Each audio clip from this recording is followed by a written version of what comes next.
Okay, solving exponential and logarithmic equations. So with using the properties of logarithms, and what we worked with was simplifying the logarithmic expressions, we can use some of that information to solve exponential and logarithmic equations.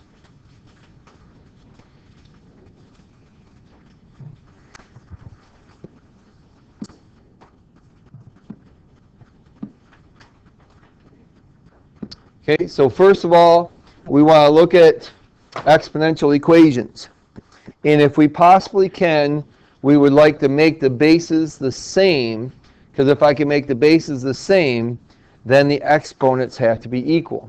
So if you look at this part here, it says if b to the u equals b to the v, okay, the bases are the same, then u must equal v. Or if it's the same thing with logarithms, if I have the log base b of some number is equal to log base b of something else, then those two things have to be equal to each other. And if we can get to that point when we're solving equations, it'll help us the best. So here in this first example, I've got it says solve 8 to the x power equals 2 raised to the power of x plus 1. So what we want to do, if we can, is get the bases the same. So can I make 8 and 2 so that they have the same base?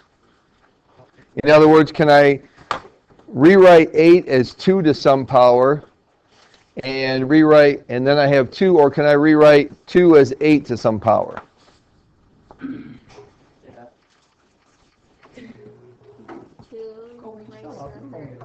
Okay, 8 is equal to 2 to the third power, so I'm going to replace the 8 with 2 to the third power, and I still have that raised to the power of x.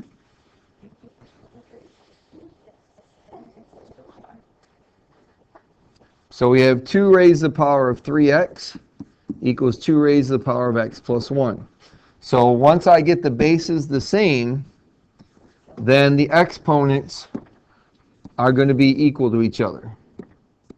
So with having the same base, I can say that 3x equals x plus 1, and then solve that equation for x. So we subtract x, we get 2x equals 1.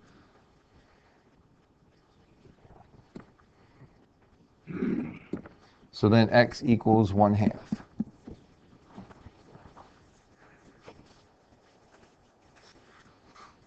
So whenever we can, we want to make the bases the same.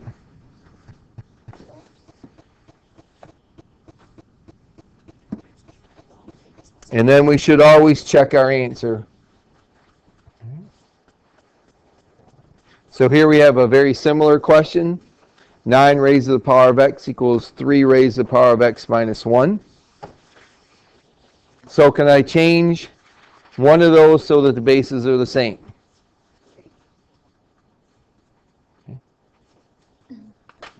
What's 3? I can change 3? Okay, 3 would be 9 raised to what power? Why don't you just change 9 to 3 to the second power? Oh, okay. Don't listen to Lindsay. She's not paying attention. The answer is how though. Okay, so I can rewrite 9 as 3 squared.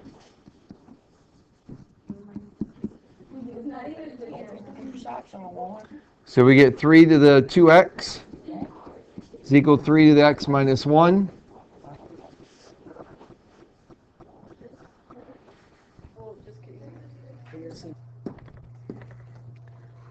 So now that I got the bases the same, I can set the exponents equal to each other.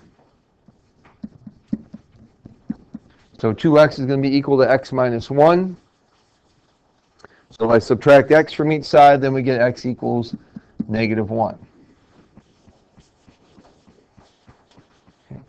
Now you should always check your answers either with your calculator or on your paper, one way or the other, just to verify. And so if I take my calculator here, do 9 raised to the power of -1 Does that equal 3 raised to the power of negative 1 minus 1? And it does. Okay. Or we can look at a graph.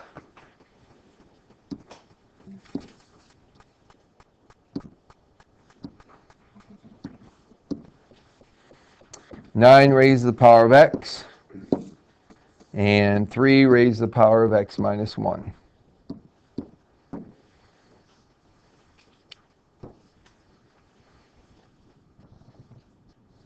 And we're looking to see where they intersect.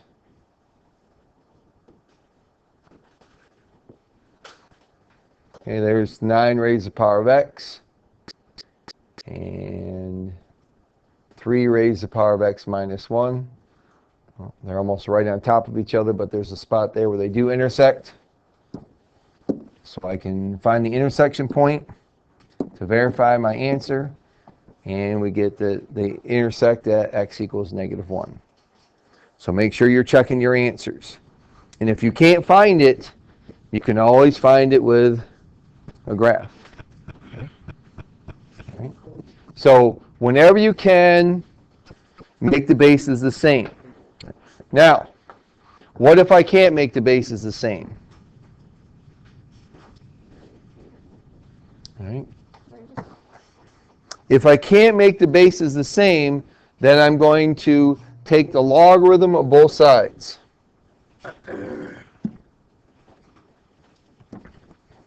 So to solve when we have powers of different bases, then we'll take the logarithm of both sides. Remember, I can do anything I want to one side of an equation as long as I do it to both.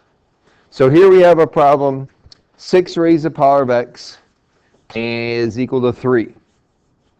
Now 3 times 2 is 6, but 3 raised to a power is not 6, so I can't make those bases the same. So I'm going to take the common log of both sides. Because my goal is to be able to get the variable out of the exponent so I can solve the equation. If I can't get the variable out of the exponent, then I have a problem. With the first example, with the same bases, we're able to get the variable out of the exponent there because we're getting rid of the bases completely and just setting the exponents equal to each other. So in this case, once I take the log of both sides, I now have one of those rules I can use to get the variable out of the exponent. What rule can I use here?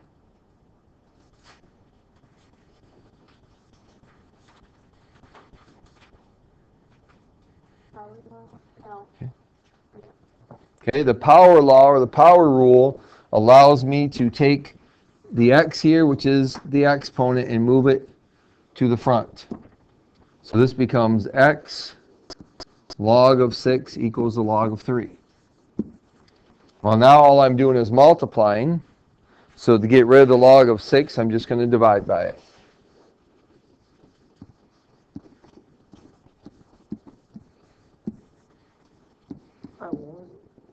So then my answer, which is now going to be an approximate,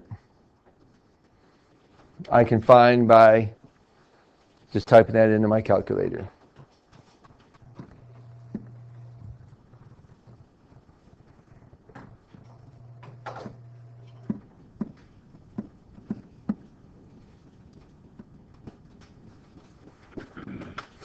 And we get approximately 6.13. Or 0.613, there we go.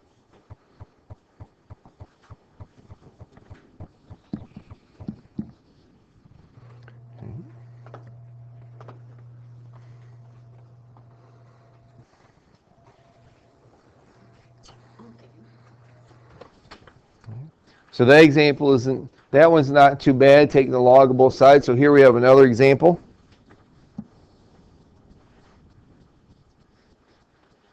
So to solve this equation, 4 raised to the power of 2x minus 1 equals 5 raised to the power of 1 minus x.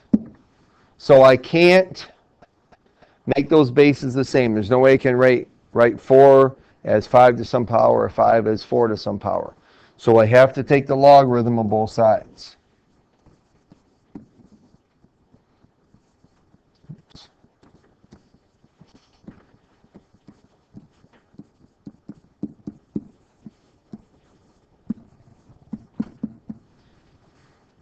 And that allows me then to use the power rule to bring the exponents to the front, get them out of the as a power and move it to the front. So we get 2x minus 1, that quantity times the log of 4 equals 1 minus x times the log of 5.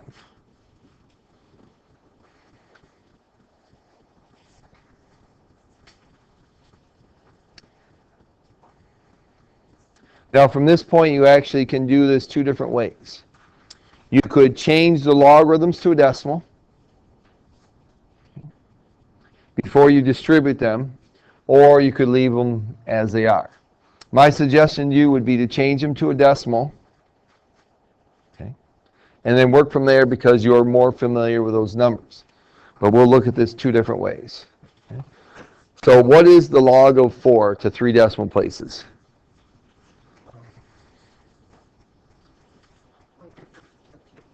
Okay. So we have 0.602 times that quantity is equal to, what's the log of 5?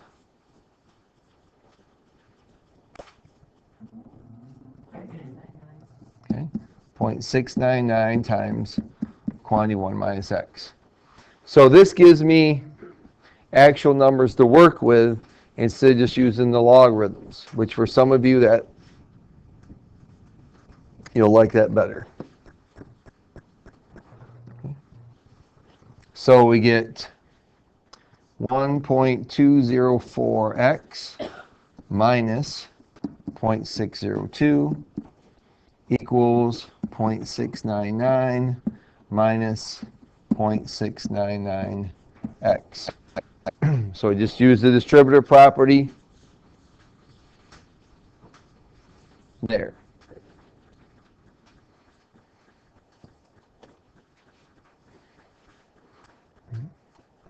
So now we want to get the x's on the same side and the constants on the same side.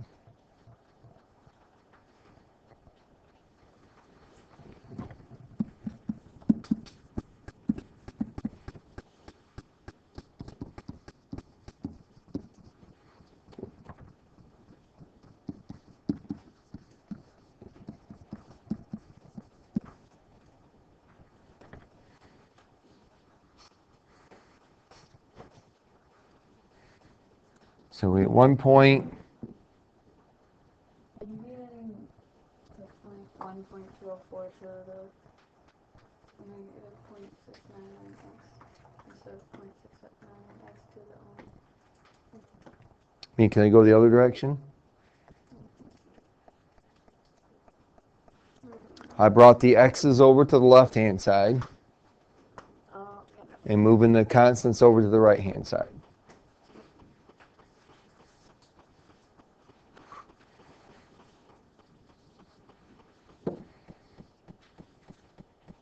So 1.903x is equal to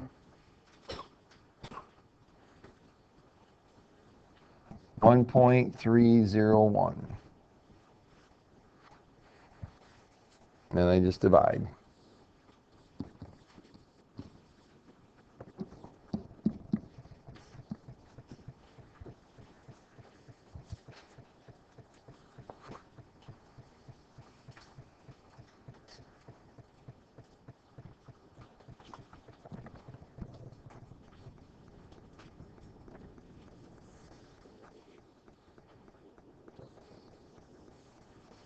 So that's one way to do it.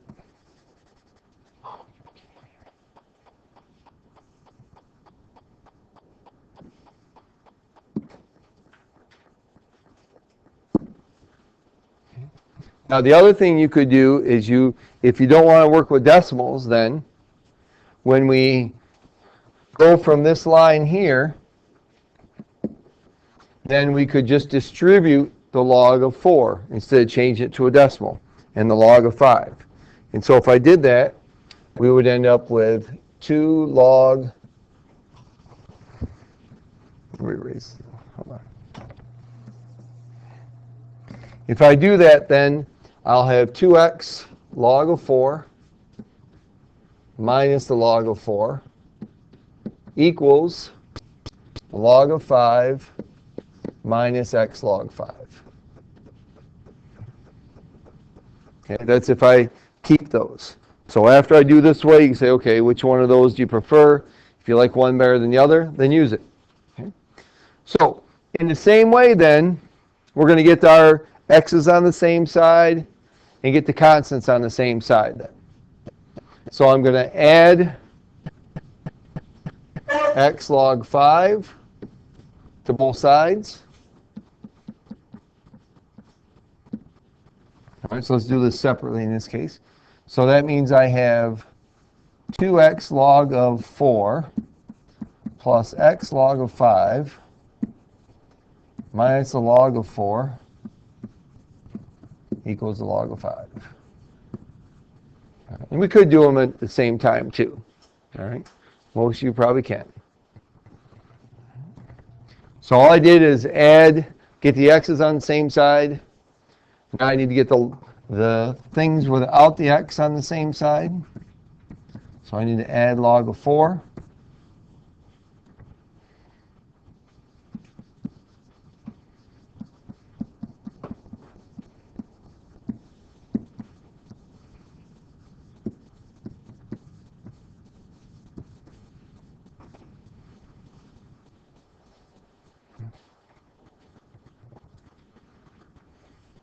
Now the thing is, the last thing you need to do here then is the fact that these both have an x in common. I'm trying to solve for x, so since they have an x in common, I will factor out that x.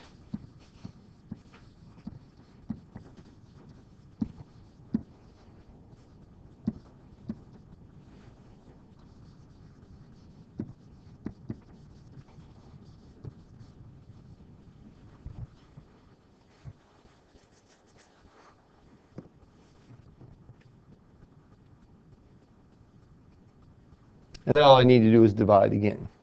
Now I'm just going to divide by 2 log 4 plus the log of 5.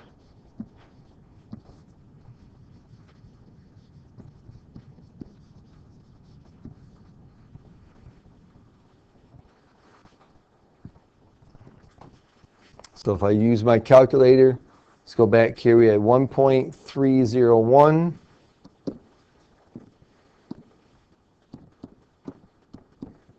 divided by, was it 1.903? Okay. So we had 0.684 was our answer. Okay. So if we're doing it with keeping the logarithms in our answer, then we can still do that. We could use the fraction bar, put the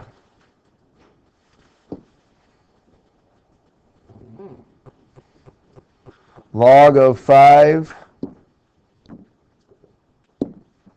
plus the log of 4 in the numerator, and 2 log of 4 plus the log of 5 in the denominator. And I get the same answer. Okay, well, So which answer, so Claire says it's not the same, which one's more accurate? the bottom second. Okay, the second one is. All right. So you can do this either way you want to do it. Okay. Change it to decimals and work from there, or just keep all the logarithms together and work from there. That's totally up to you, and I'm okay either way. Just as long as when you're all said and done, you get the right answer. And what could I do to make sure I have the right answer also? Okay, I could check it, plug it back in, or I could find out if those two graphs, if each side of that equation, if when I graph them, they intersect at that point. So basically in the first place, you could just take those in the calculator and find the intersection. You could, but that wouldn't give you full points in a. Okay.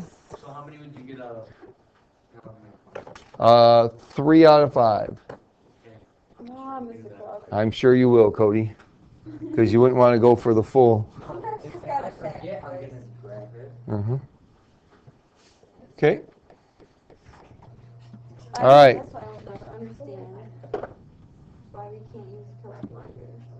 You Well, we can. can, but like we can't, like, there's little tricks, like, you can't just type it in and get the answer. We're supposed to learn how to do it. Okay, solving equations using substitution.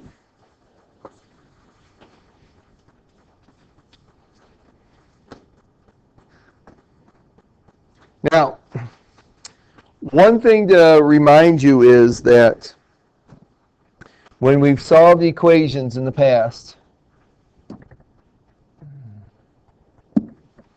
that if we had x squared plus 6x plus 8, we could factor that, right?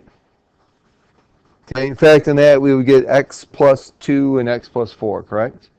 Yep. Okay. And if we had x to the 4th plus 6x squared plus 8, we know how to factor that also, right? Because we would then use, this would be x squared plus 4 and x squared plus 2.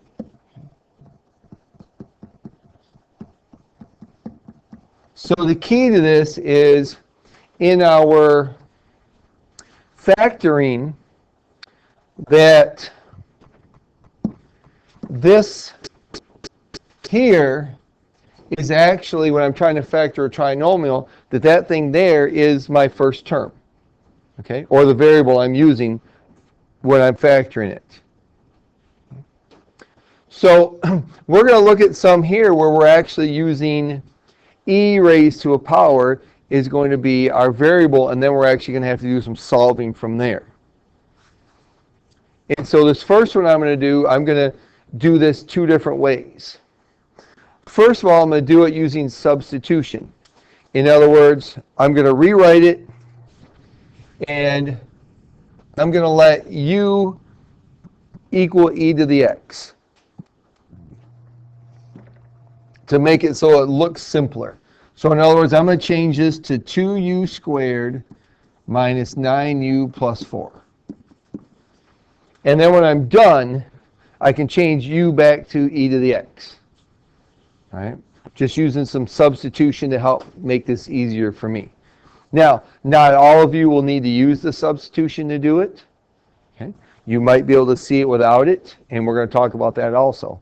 And maybe all of you will be able to see it without the substitution, whichever way works for you. Okay, so we factor this. So we get 2u and u. So I need to get a negative 9, right? Okay, negative 8 and negative 1. So that means that if I multiply 2u times negative 4, I get negative 8. And negative 1 times u gives me that negative 1, right? Okay, so here's the factorization of that. So we're solving it, trying to find out when it equals 0. So that means that u is going to equal 1/2, and u is going to equal 4, right? So then you just make that what e equals. Okay. So then that means that e to the x is equal to 1/2, and e to the x is equal to 4. So how do I solve those two equations?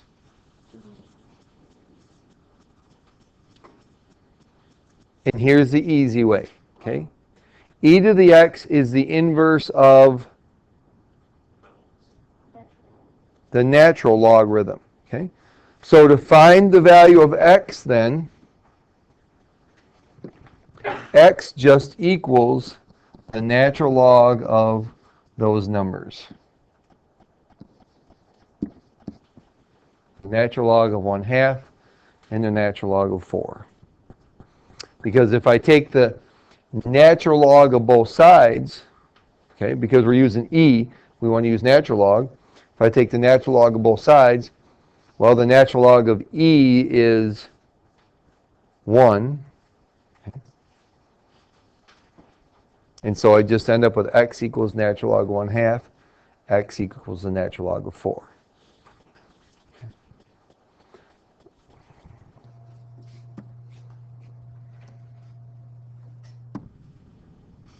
Now, some of you might see it without having to do that. just because of the fact that my middle term has the variable I need.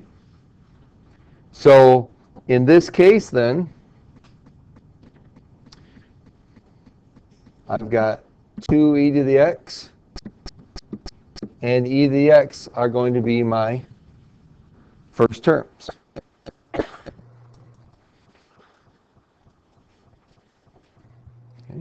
And then all I need to worry about is the positive 4 and the negative 9. So it would be the same thing. Okay. It's just our term that we're going to be using for our variable for the factoring is 2e to the x and e to the x, because our middle term, the variable is, oh, I don't want purple, is e to the x. Because you can't see it very well on the PDFs later on. Okay. Right. So let's look at what? You could use any letter you want. Right. Just use a standard letter used in substitution problems. Okay. Not something necessarily that we've used a lot, but it's a standard one that is used. All right. Wow. As opposed to X. I guess so. What about V? Use V if you want. Or use Y, use Z. Don't use X because X is part of our e to the x. So use A if you want. I don't care. All right. So number 4 here, solve this equation. First of all, we have to subtract 6 from both sides because it's a form of a quadratic equation, so I need to get it equal to 0.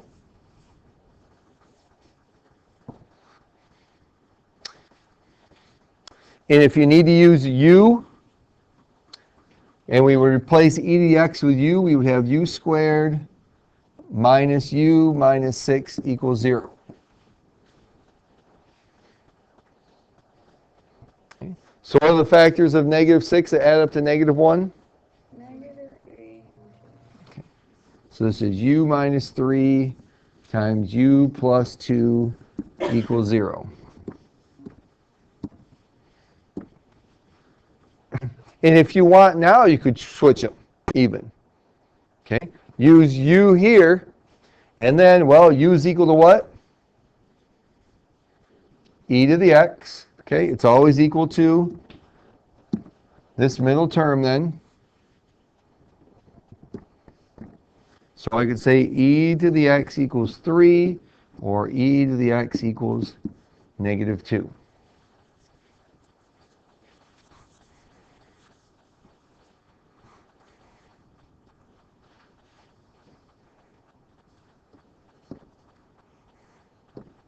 So then we get x is equal to the natural log of 3. Wait, just natural. Not the one of negative 2. Can I get the natural log of negative 2? Okay. Okay, well, I was curious. We cannot take this thing. We cannot take the logarithm or natural logarithm of a negative number. And so this is an extraneous solution. Okay?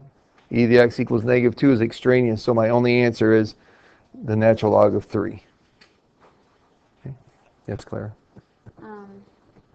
So you know how the E has the 2x, the first one? Mm-hmm.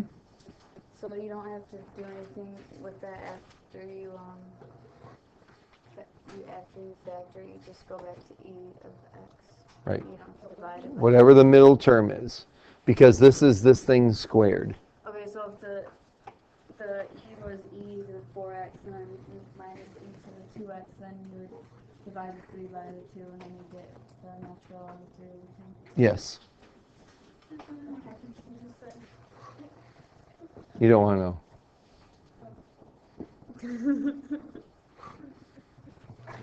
Okay. Take out the 2x out, basically. Well, what happens is that like I showed you here, in these cases, the first term here, the x squared term, is this term squared. Okay? X to the fourth is x squared squared. Okay? E to the 2x is e to the x squared. Because e to the 2x is the same as e to the x squared. Because I would distribute the 2 and the x here. Okay, multiply them. Okay. All right, so you do letter B here. What I would do here is divide by 2. Well, that's good. Okay?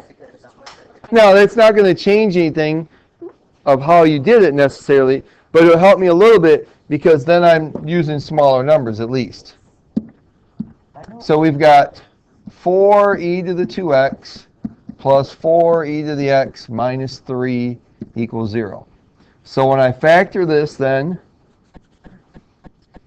let's see, I need the combination with 4 and 3 that will give me 4. And 6 minus 2 is 4, right? 6 minus 2 is 4. Okay. So I'm trying to think of combinations that when I multiply 3, the factors of 3 and the factors of 4 together. 3 times 4 is 12, but 12 minus 1 isn't going to give me 4. The factors of 4 are 1 and 4 are 2 and 2, right?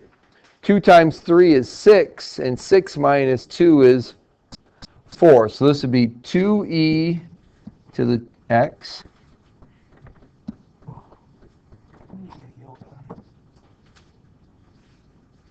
plus 1. Oh, not plus 1, that's minus 1. And 2e to the x minus 3. Or plus 3, excuse me, plus 3. No, I Okay. don't do it. All right. Okay, are you using the u's? No, I did Okay. plus 8. Oh, okay. All right. So e to the x equals 1/2, or e to the x equals negative 3 over 2. Well, Right? I would have. And exponential functions cannot equal a negative number. So this one is extraneous, so that's not possible. So my answer would be the natural log of 1/2, which is what Lindsay got.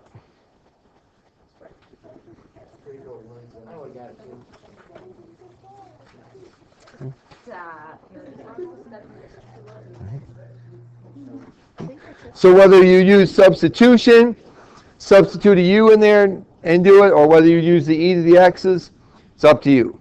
If it's easier for you to see it using u, then do it that way.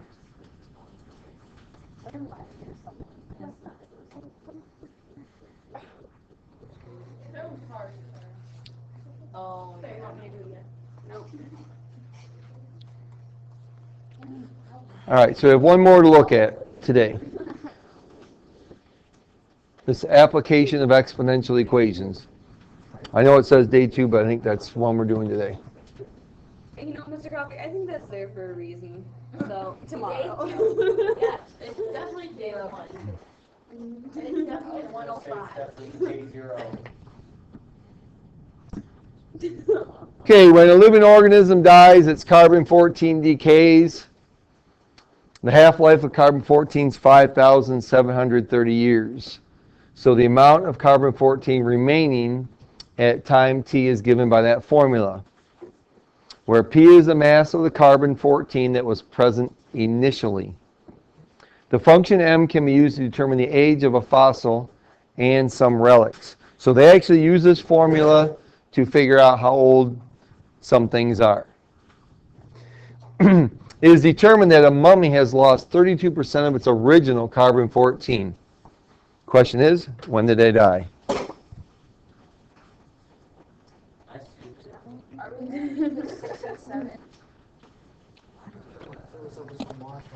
Is there a 6 and a 7? What if we still like mummified like our friends and stuff?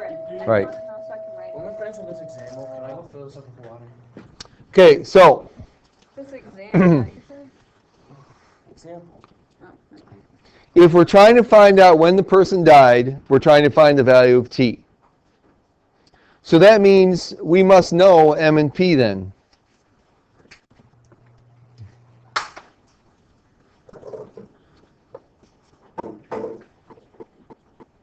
Well, if the mummy has lost 32% of its original carbon-14, that tells me that if he started with 100, he now has 38, 60. Whatever I get, still has 68 left, right? Okay. So you could do this problem a couple different ways. You could say, all right, so he must have started with 100, which would mean then that they would have 68 now.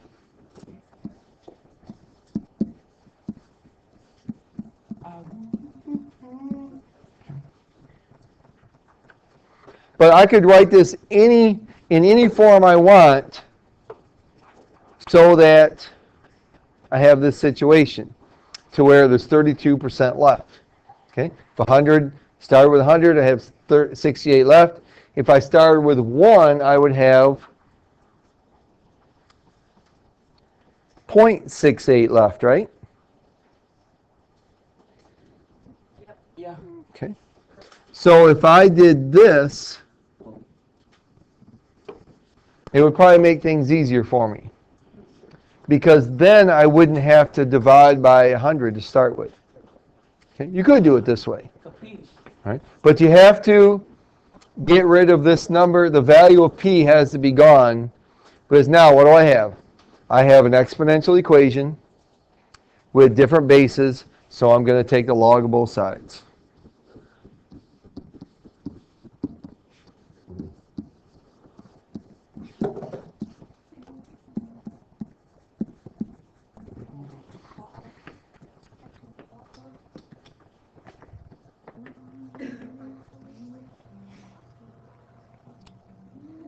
So we move the exponent to the front.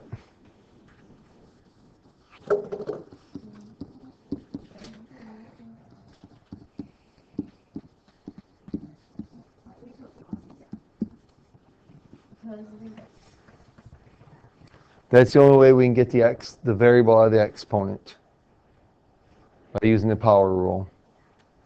Okay. So then we'll multiply by 5,730 and divide by the log of 0.5.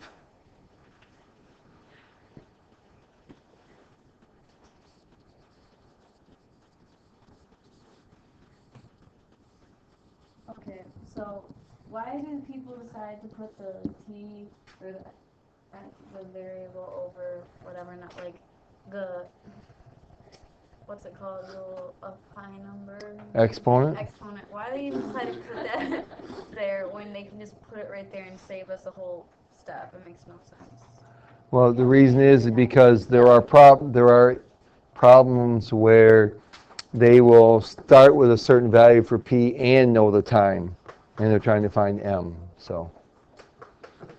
Because I'm pretty sure every problem we've done, you put the little exponent down to where the normal numbers are. Yep, I have. So,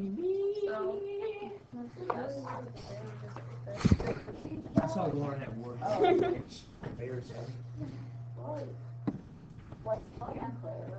So you multiply by 5,730 and divide by the log of 0.5.